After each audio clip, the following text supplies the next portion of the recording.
Good afternoon. I'm Kim Maphis Early with the Center for Disaster Philanthropy. This briefing is the fourth in our series of Hurricane Harvey funder briefings, and it's sponsored by the Simmons Foundation. We're happy to have a few folks back, and we hope that if you're new to these briefings that you'll continue to join us every other Monday at 2. At the beginning of each briefing, we'll be sharing updates about ongoing Hurricane Harvey recovery efforts and hearing from experts in a variety of disaster-related fields. Today, we're focusing on disaster case management, its role in long-term recovery, and the funding streams that support it. Also during today's briefing, we'll have opportunities for funders to share information about their work and ask questions of each other. We hope that those times of funder conversations will help all of us to make better and more strategic investments in the long-term recovery. As a reminder, before we get started, this webinar is being recorded, and it, along with a written summary, will be archived at the Simmons Foundation webpage in their initiative area on Hurricane Harvey. We're hoping that you're getting more at ease with how to ask questions of our speakers or each other.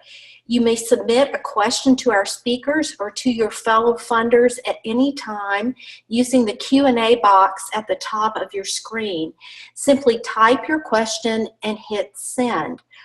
One of our primary goals for these briefings is to provide a platform for funders to share information about your grant making or ask questions of each other to avoid duplicative efforts and to explore potential collaborations. If you are interested to share the recovery work of your foundation, click on the icon to raise your hand. And when that time in our briefing comes, I will share the microphone with you.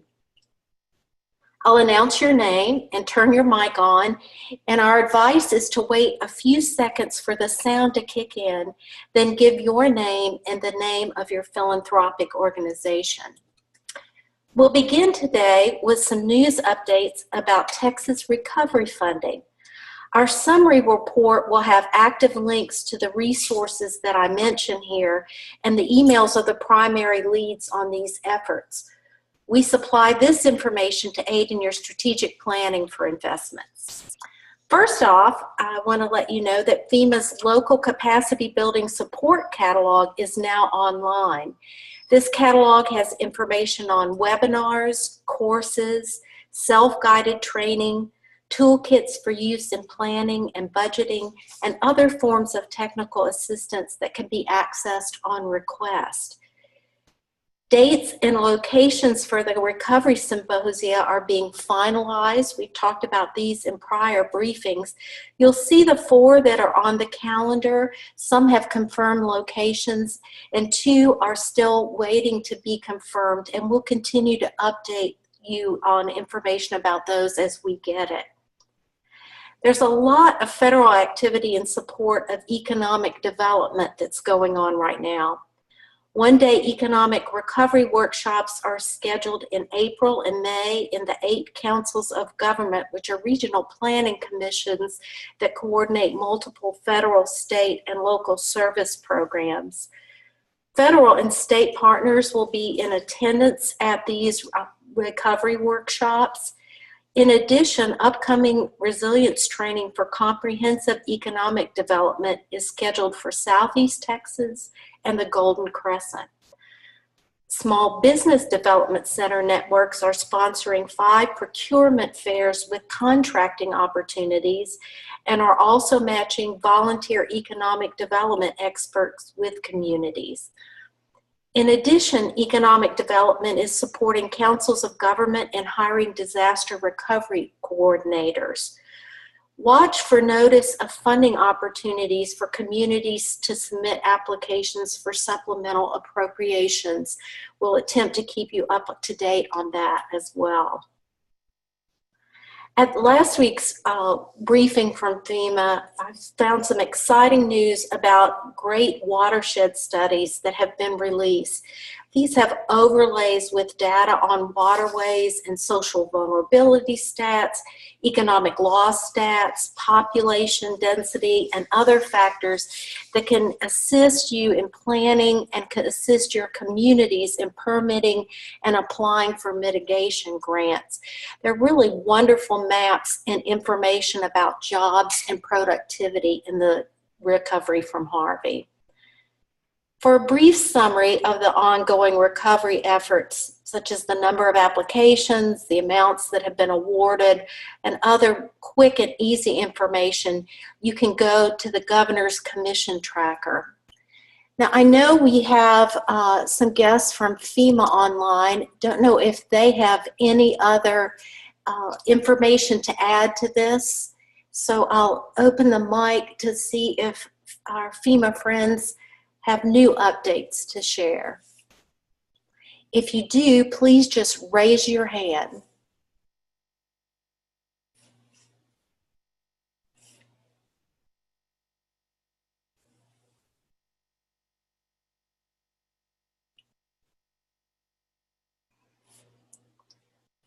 All right, looks like we may have covered all of our FEMA topics for today. I'll continue to listen in on those briefings so that I can share information with you at our next briefing. Today, I'm really pleased to share also some information about private philanthropy and the work that is going on. You'll recall our briefing with Xiaoqi Sim from Episcopal Health Foundation. They are continuing to gather information and to share it with the public. And there is on their website a map that displays damage assessments overlaid with social vulnerability index data. So you can return to their website, Episcopal Health Foundation, and look for that map. And finally, Rebuild Texas has released a report on its funding to date. And that link will be in our published report that will be housed on the Simmons website. Today we have my colleague Nancy Beers with us. Nancy is the director of the Midwest Early Recovery Fund and came to CDP after a long career in disaster social services in Minnesota. She's a national leader in programs to provide services to children who've been traumatized by disasters and works throughout the Midwest in low-attention disasters that need funding. She'll be sharing her experience with disaster case management and the importance of its role in long-term recovery. Welcome, Nancy. Thank you, Kim. Can everybody hear me? Sounds good. Okay, thank you. So, hello everybody, and thanks for having me today. I get to talk about one of my favorite subjects. Well, I have two favorite subjects. One is recovery. I actually have three. One is recovery, and then disaster case management, especially in recovery. And then my other favorite subject is my 6 grandchildren, but I'm not going to bring them up today. So, recovery, I always think it's so interesting because most of the public, let's be honest, sees most disasters from the view of the national news cycle, or even maybe even your local or regional news cycles. And we assume that after the news is over, all those people that they were seeing in the news and being interviewed in the news have made some kind of miraculous recovery and moved home. And in fact, that is not true. Recovery is certainly the most complicated, costly, and under-resourced phase following any disaster, whether it be FEMA declared or not. I love this slide because it gives a great graphic of how long and how arduous recovery often is. Most of us see the news, and we only see the news through that honeymoon stage. So here, if you look at this diagram, we have this pre-disaster phase, and then certainly this could be, I often think of this graph as either being a financial graph on the financial impact and trauma impact on the community. It's also very true about the mental health and emotional spiritual care recovery of people and communities. So of course, when impact happens, you know, everybody's traumatized and something terrible has happened, and if people have to be rescued, or unfortunately if people have lost their lives, the community is very traumatized. But then we have this heroic stage where everybody feels like, this is what you always hear, this is the best community I've ever seen. My neighbors helped me. The Red Cross was here. The Salvation Army put up food trucks. We had volunteers from all across the country, and everything was great. And then you have this honeymoon stage, and it lasts just like anything. A honeymoon stage only lasts a while, right? And depending on the trauma, I would say the honeymoon stage can be from anywhere from a couple of days to even a month, where people still see all these people in the community helping them. But unfortunately, those volunteers and many of those people end up going back home. And people are left to put their lives back together, oftentimes with very few resources. And depending on the amount of trauma, oftentimes their neighbors aren't helping them because their neighbors have been impacted as well and are traumatized. So we see our communities go through this long phase of disillusionment, where they start to lose hope. They don't believe FEMA anymore. They don't believe the governor anymore. They don't believe that they're really going to be able to get back home. And that time can last a long time. There's little, as you can see, there's trigger events along the way, the anniversary of the, oftentimes the event. But people start to see things happening. Homes are being rebuilt. A couple of their neighbors have moved back. The school is back open. They get to go back to church because their church is reopening. And the grocery store is back opening, and life starts to come back to normal. And what's my favorite thing about this graph is that it shows that the community in its pre-disaster state was not as in good a shape as it was after Reconstruction and a new beginning. Because oftentimes resources and community engagement and community resiliency is really built over a period of time of that. It might be hard to get there, but oftentimes the community's better after a disaster. Next slide, please.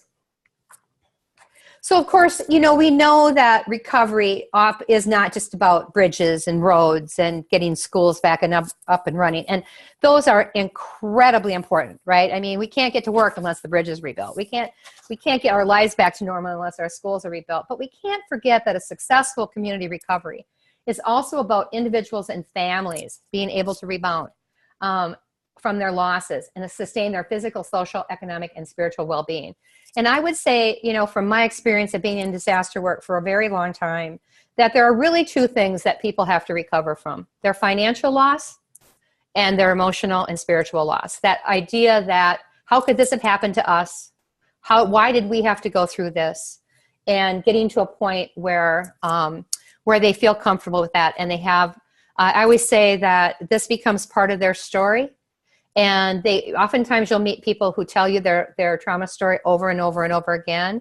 And I worked with a psychologist who told me one time that people will tell you their story until they believe it themselves.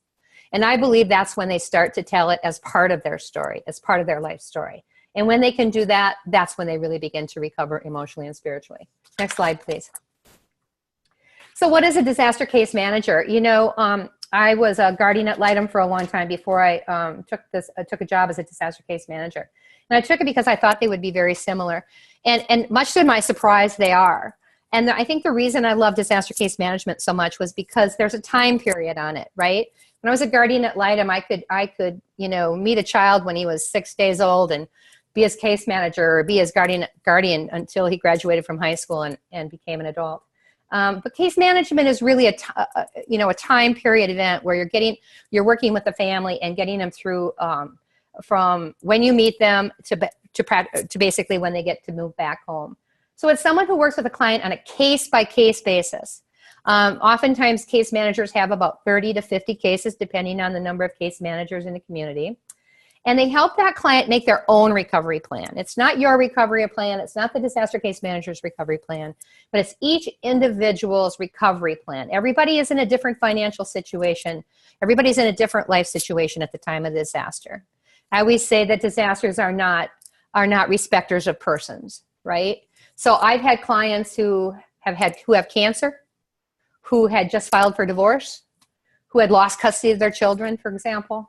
I've had people who had just gotten out of the hospital and got to go back home from maybe having, recovering from a stroke or something, lost their house and had to go back into a nursing home. So people are, when you meet them as a disaster case management, everybody's in a different place in their life. And the case manager networks with other agencies and community resources, including a long-term recovery committee, to access resources in a timely manner. That's really important. People don't want to wait a year for you to get them beds for their children.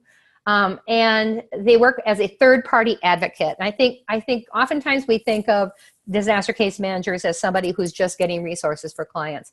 But what I found the most important part of a job of a case manager is somebody who really advocates as a third party for their client, and really actually for all their clients as one. Because there are very few people in a community who can talk about clients in general, right? They can take their 50 clients and they can talk about some things in general, like we have found that 50% of all of our clients need at least $25,000 to move back home, et cetera. And that way they can really be a good voice in your community for what clients are needing to move back home. Next slide, please. The life cycle of disaster case management, obviously, you know, disaster strikes, homes are damaged. I think one of the things that we don't say out loud very often is really disaster is a housing mission. Disaster recovery is really a housing mission. I'm working fires right now in Montana, and the interesting thing for me is that that's really a different kind of disaster for me. It's really not a housing mission, but 99% of the disasters I've worked in are housing mission recoveries, where we're working with people who were in a home, whether it be an apartment, whether it be a trailer home, whether it be, you know, a home with three generations of family living in it, but they were in a home, and after the disaster, they're either no longer in that home, or that home is in a different condition than it was when they moved in, or when the disaster happened. So obviously there's these 4 classifications of damage to a home. Destroyed means at least 50% of the value of the home has been lost. Major is a little bit less than that. Minor is certainly in a flood, perhaps just basement flooding. And then impacted. You may have had some damage to your property or your garage or other things, but it's something that you're going to probably be able to recover from on your own. And then, of course, the next stage is clean up or relocation. You can either clean up your home or you have to move. But you need money, right? You need money to repair or rebuild your home. And we always, we assume, oftentimes the public assumes that people have insurance, flood insurance. We know that every 90% of the people in this country do not have flood insurance, and many of them don't even know that. They think they do, but they don't. They call their insurance company and they say, I'm sorry, but you don't have flood insurance. How is that even possible? I don't know, but it's true. And then oftentimes if people do have insurance, it's not enough insurance. And so the next line, so the next line then in funding is state and federal grant funding and loan programs. So of course, FEMA, this is a FEMA declared individual assistance disaster in Texas. So we know that people can get grants of up to $33,000 is a max grant. So even if you lost your complete home and it was worth $250,000, the most you're going to get from the federal government is $33,000. The average grant per household across the country is $5,000. So no matter what your loss, 90% of the time, you're not going to get enough money from FEMA to repair your home. In some states, like Minnesota, for example, we have a state program that's called Quick Start that is a supplemental grant program to FEMA, or it's made available to residents if it's not FEMA declared, which for many states in our country get very few FEMA declarations, and Minnesota, where I live, does not. The next line of funding is savings, loans, and family and friends, right? I've known many people who've taken out their entire 401k program to rebuild their home and get back into their home. Because the thing you have to remember is that people still have mortgages on the homes that they've lost. And so they have to, they even if they're not living in their home, they still have to keep their house payments. And then we look to NGOs and LTRCs for donations, money, in kind, and volunteers. This is my sweet spot. I believe that, and this is, obviously where philanthropy falls in.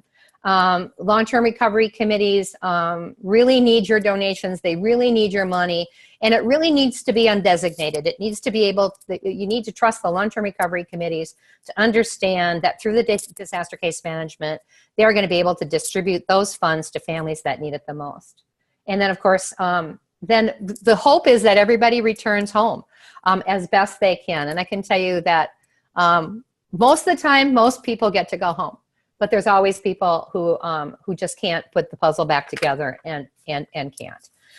Next slide, please. So so why do we have disaster case management? Why is it so important? Well, I would say this one's not on here, but I added it today because how much loss is too much loss? You know, I would say most people don't enter into the disaster case management. Of the million FEMA applications in Harvey, most of those families probably won't enter into a disaster case management system. But I'd say probably I think FEMA would say about 10 to 15%. From my experience, it's more like 30% of people will need some kind of extra help from basically strangers to help them move back home. And if you had the bigger the loss, the more help you're going to need. But I would say that one of the most vulnerable group of people is elderly people. They don't have the ability to recoup income. They don't have, get a job and take on an extra loan. Oftentimes, the SBA will come along and make opportunities for people to get low interest loans after a disaster. But certainly this couple wasn't willing to take out an SBA loan. I met this couple about 15 months after disaster. They had lived on a lake that was a river-fed lake up in northern Minnesota. They'd lived there for 55 years, never been flooded. Knock on the door at midnight. They were told they had a couple hours to evacuate. 15 minutes later, the deputy was back with a boat, and they had to wade through waist-high water to get to their home. I met them 15 months later. Nobody had ever contacted them about getting any help.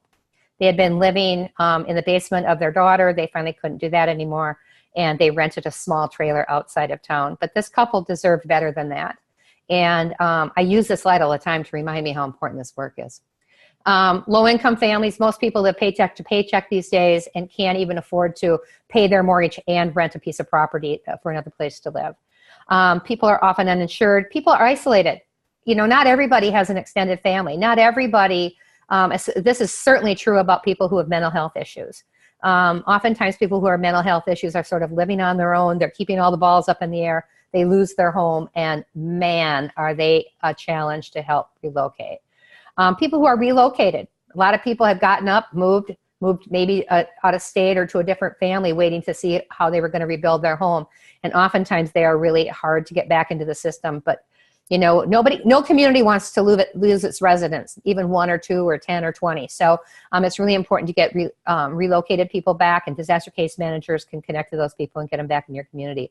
People are traumatized. People who are really traumatized are really hard.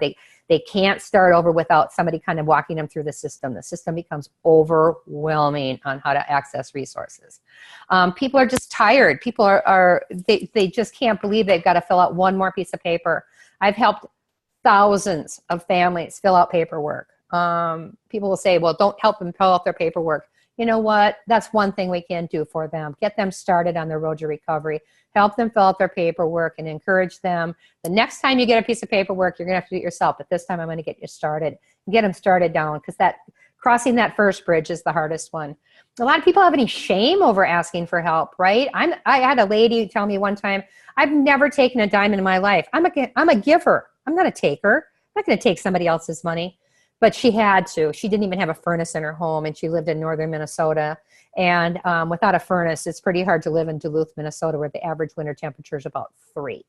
And then there's a lot of people who are vulnerable for lots of reasons. I would say post-disaster vulnerability is different than our typical mental health disability, vulnerability. But there's a lot of crossover, right? So people with disabilities, people who have children who have special needs, et cetera, people who are on oxygen, people who have severe diabetes, and certainly another group that we see that need a lot of help oftentimes is veterans.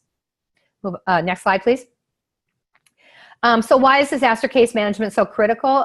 They seek the most vulnerable and help them get through disasters.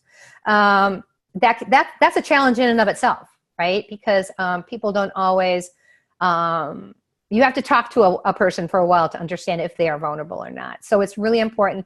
Most case managers will sit down or call everybody who's been impacted by a disaster and sit down and have a conversation with them, usually on the phone as an intro.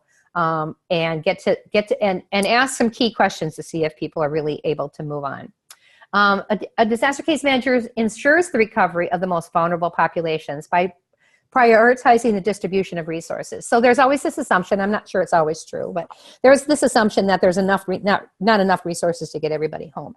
And certainly we want to make sure that as many people get home as possible, right? And so what disaster case management does, and the beauty of the system, that way it works now within the National Disaster Recovery Framework, is that vulnerable people through the disaster case management system are prioritized. So the people who, like the elderly, for example, who can't, take out an SBA loan and go get a second job, are often, they're prioritized to make sure that the precious resources that are available are made available to them.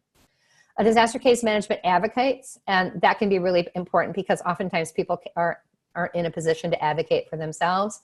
They partner with clients to locate all possible recovery resources. So, it can get really confusing because there might be an agency giving away furnaces, and there might be another agency giving away beds, and there might be another agency giving away money, and there might be another agency giving away food. And a client may need all of them, but they get overwhelmed. And so a disaster case manager can partner with that client to make sure that they're getting all the resources they can. And they apply a holistic approach, understanding all needs are not physical.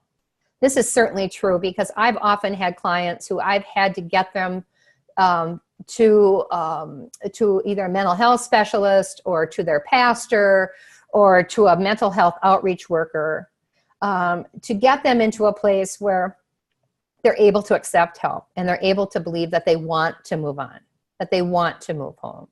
Oftentimes, I was just in Santa Barbara and Montecito during the mudslide in January. I was out there babysitting my grandchildren, and I spoke with the pastor there. The needs there weren't really financial. Many of the people who lost their homes in Montecito had more than one home, and but man, the emotional and spiritual needs were incredible there.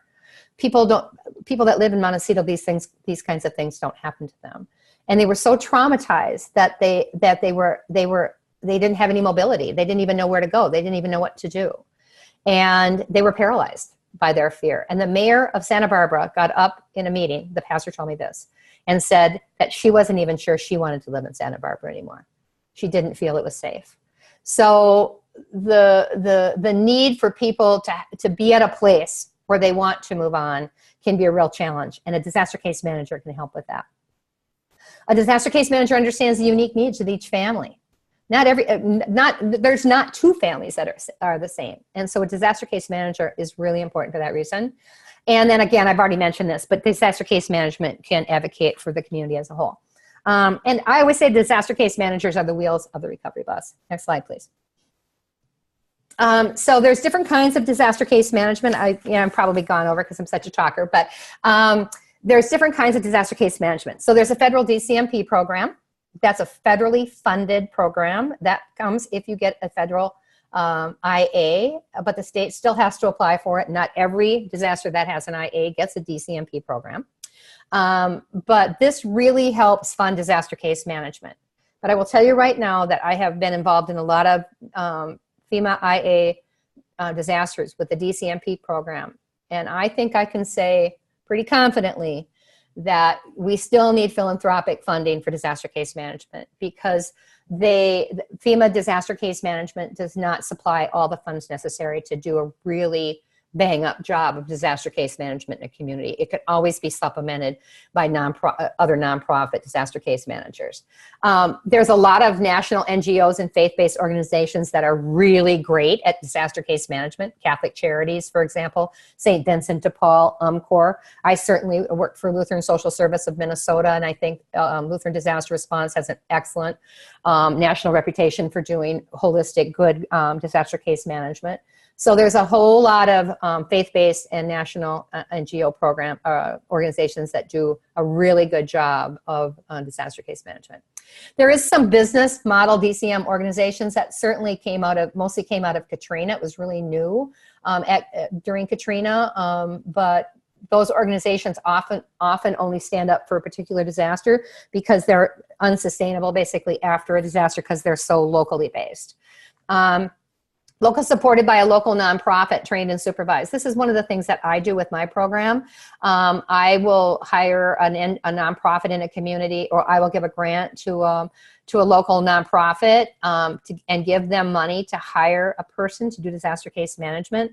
And then I bring in one of those national NGOs or faith-based organizations to train and supervise that person. They come into the community, they train that person in person, but then they supervise that person from afar. And it's worked out to be a really good model for me in my low attention disasters. And it can be a paid position or a volunteer position. The Red Cross used to do a lot of volunteer disaster case management. I don't think they do that as much anymore. Corps used to do the same thing. I think we're finding that disaster case management has gotten so complicated and so vital to a community that most disaster case management today is paid. Next slide, please. So if you want to know more about disaster case management, the National VOAD, National Volunteer Organizations Active in Disaster, has a points of consensus on disaster case management, and you can find it here on the web. Next slide, please. And so how does a community engage in disaster case management?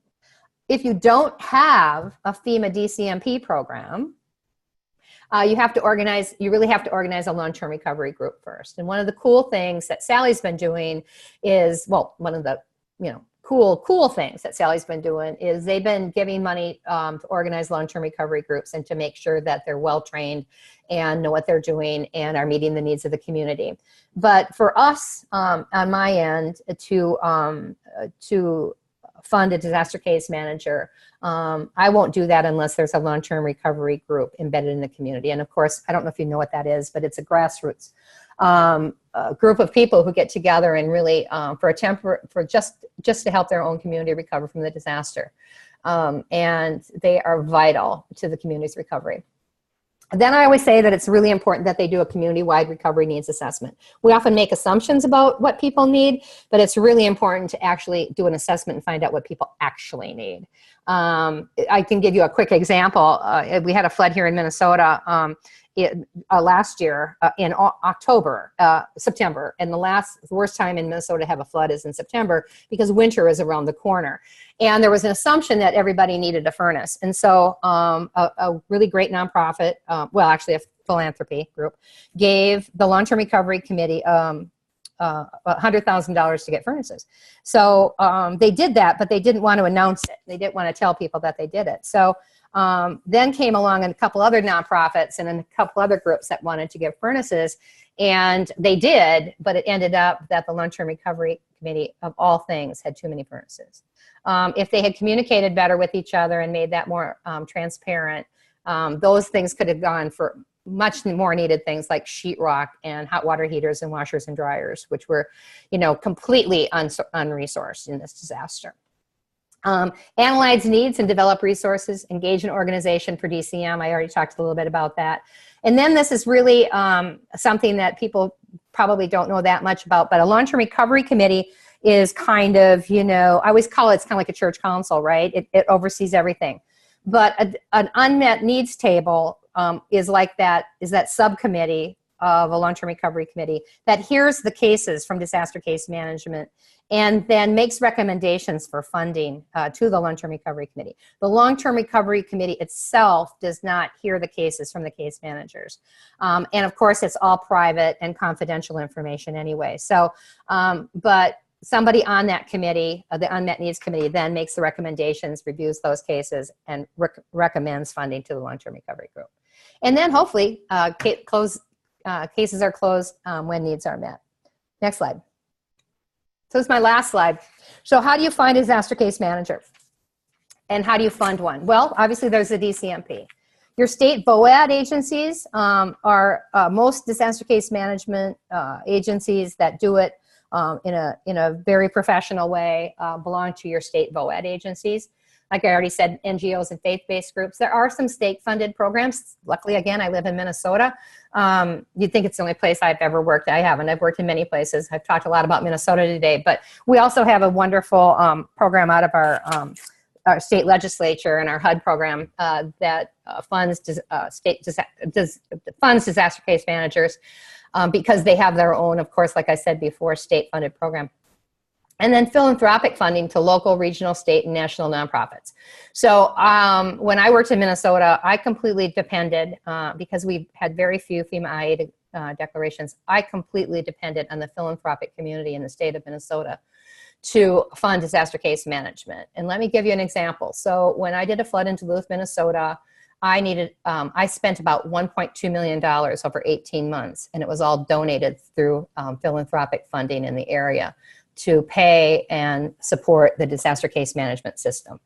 And we had about 1,700 clients, and every single client that we had, we managed to get back home. And again, like I said, it can be paid or volunteers.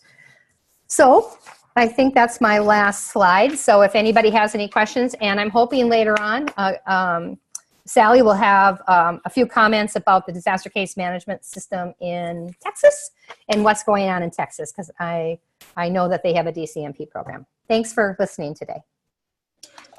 Thanks to you, Nancy. Although I've seen photos of your 6 grandchildren and believe that they are probably worthy of their own webinar, we'll stick to a couple of questions that have come through about disaster case management. There you go. Now, when you talk about the needs for disaster case management over long-term recovery, is it a need of more disaster case managers, or just staying longer, or you need more in particular locations? Well, where does the need come in? It's a good question. I'd say all three. So really, you know, we need to make sure that there's disaster case managers in remote areas.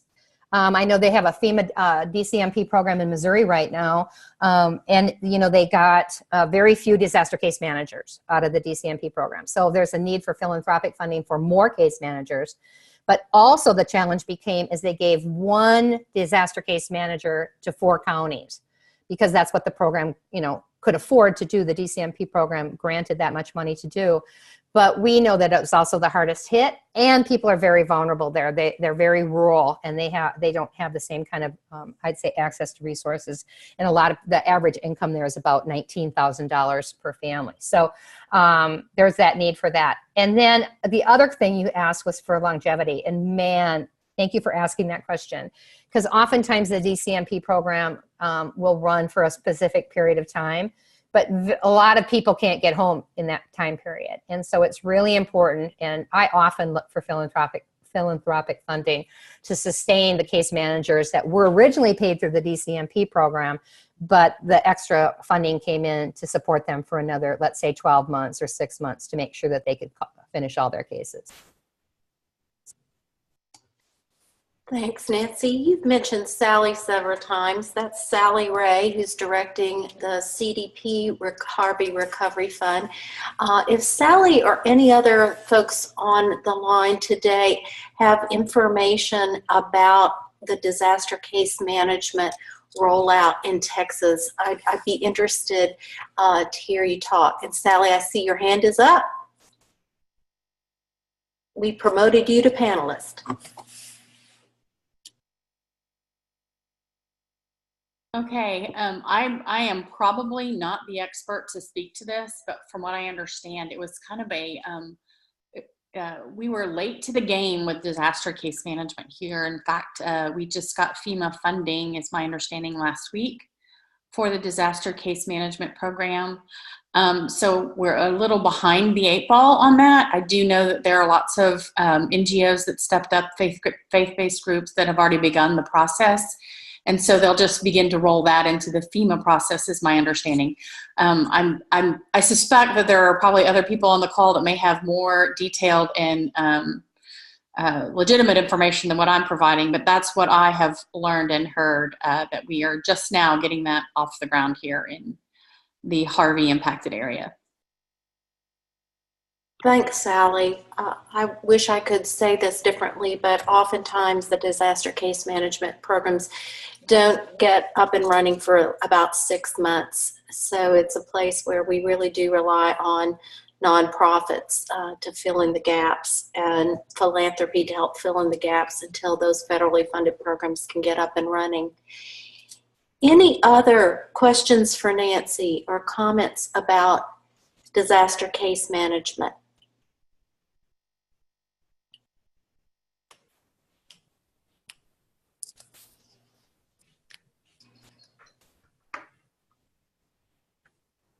In absence of any questions, I'll throw Nancy's contact information up there. Again, we'll have a report and a recording of this webinar available to you, but if you'd like to reach out to Nancy, here's how you can do it.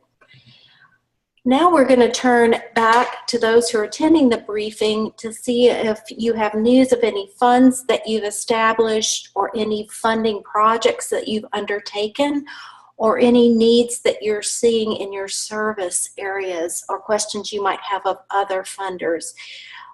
If so, please click the raise your hand icon and then state the name, your name and the name of your funding group.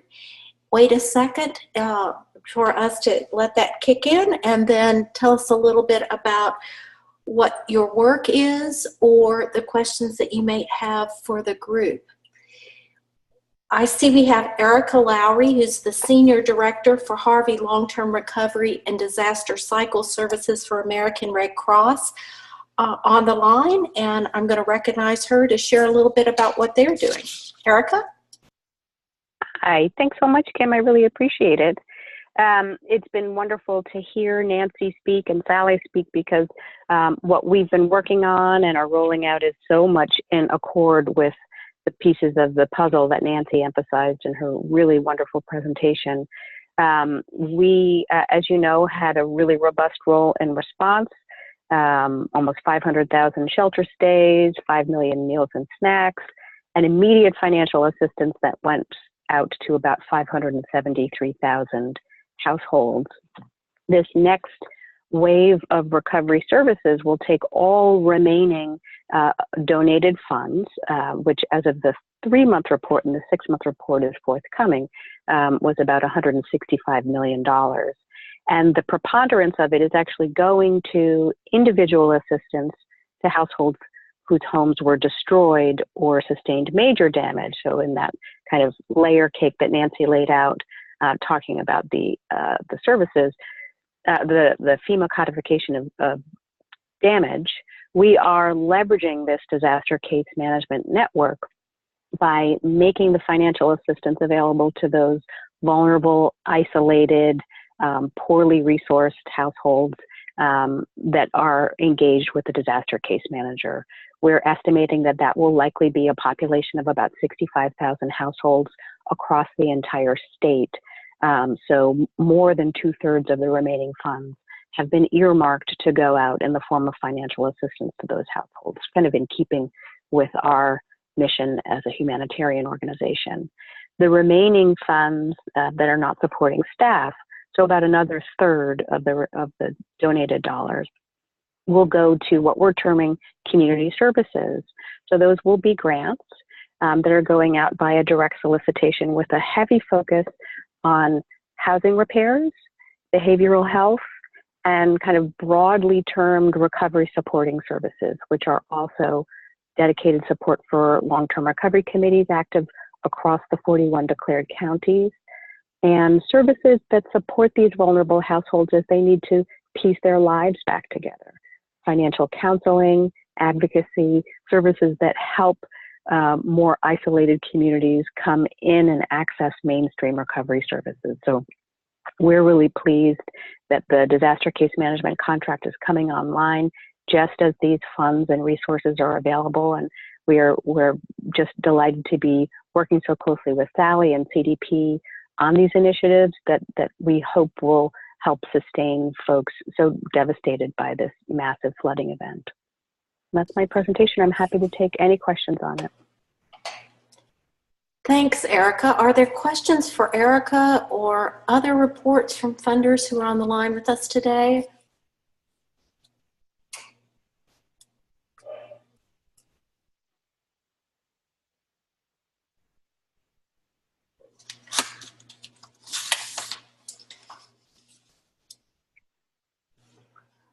Well, in absence of questions or other reports, we'll move ahead to closing. We hope that this briefing leaves you with good information to share with your colleagues. And if you think that there are philanthropic organizations that would benefit from these briefings, please share the invitation to our next briefing. That will be on Monday, March 26th, when Lauren Haskins of Philanthropy Southwest is going to be sharing information about what they are seeing among their members and how they are attempting to support them in recovery grant making. Big thanks to Nancy for taking the time to share information with us, and to our friends from FEMA who joined us in the call and are holding regular briefings that inform our work. To Erica and American Red Cross for giving us an update, and Sally for the view from the field that she's seeing, and as always to the Simmons Foundation for their support of these briefings. As I've mentioned several times, we'll have a summary and recording of this briefing mounted at the Simmons Foundation website in their initiative area on Hurricane Harvey. And if you have any questions that were not addressed during today's briefing, you may email them to me. My email is there along with Sally's email, and we'll see you back in 2 weeks for our next briefing. Take care. Bye.